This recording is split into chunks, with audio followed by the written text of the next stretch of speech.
সন্দীপ নন্দী, সন্দীপ নন্দী, সন্দীপ নন্দী। যদি রোববার সকাল শনিবার বিকালের পর থেকে রোববার বিকাল অবধি কেটে থাকে কালী পুজোর আগের রাত অবধি জয়গুপ্তর পেনাল্টি মিস করা নিয়ে, দেন সোমবার সকাল থেকে শুরু হয়েছে একটাই খবর, সেটা হলো সন্দীপ নন্দী। সন্দীপ নন্দীর আচমকা পদত্যাগ। কেন আচমকা এই পদত্যাগ? তিনি নাকি যখন গোয়ার এয়ারপোর্টে পৌঁছন, সেখানে নাকি অস্কার তাকে অপমান করেন। তার অপমানের পেছনে তার কারণ কি? কারণ তিনি নাকি দেবজিৎ মজুমদারকে ঠিক টাইব্রেকারের আগে গতকালকের ম্যাচে ডার্বিতে নামাতে বাধ্য করেছিলেন। এখানে বলে রাখি, গোলকিপার কোচে একটা নিজস্ব দায়িত্ব বর্তায়, সেটা হলো ফুটবলারদের অর্থাৎ গোলকিপারদেরকে তৈরি রাখা। সেখানে দেখতে গেলে ম্যাচের আগের দিন কোনো রকম টাইব্রেকারের প্র্যাকটিসই করানো হয়নি। ইনফ্যাক্ট যখন ম্যাচের টাইব্রেকারে দেবজিৎকে নামাবার আগেও তাকে কোনো রকম ঘাম ঝরানোর জন্য কসরত করতে দেখা যায়নি। তাহলে হঠাৎ করে তাকে নামানো হলো কেন?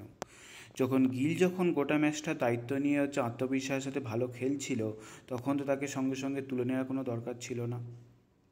ঠিক আছে, সমস্ত নয় মিটে গেল, খেলার মধ্যে এরকম ভুলচুক হতেই পারে, কিন্তু হঠাৎ করে কোচের সাথে এরকম হওয়ার পর এরকম বেফাঁসকা মিডিয়ার সামনে মন্তব্য করার মানেটা কি? ক্রমাগত মন্তব্য করেই যাচ্ছেন, থামছেনই না। তিনি একজন প্রফেশনাল কোচ? দেখে তো মনে হয় না।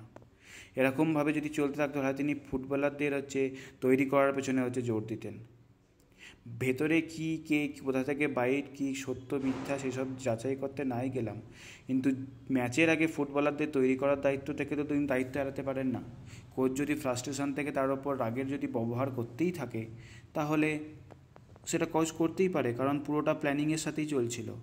সেজন্য তো আদিত্য আগরওয়ালের বক্তব্যকে সম্পূর্ণ সমর্থন জানাই। এতই যদি প্রবলেম থেকে থাকতো তাহলে তিনি এতদিন বলেননি কেন? হঠাৎ করে সুপার কাপের আগেই তিনি বলতে গেলেন কেন? যখন একটা টিম আস্তে আস্তে একটা সংঘবদ্ধভাবে খেলছে, এত সুন্দর ভালো ফুটবল উপহার দিচ্ছে, হঠাৎ করে তার এরকমভাবে সমস্যা সৃষ্টি করার তো কোনো মানেই হয় না।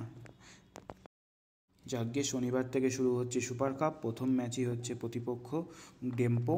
চলুন তার জন্য উৎসাহ দেওয়া যাক। জয় ইস্ট বেঙ্গল।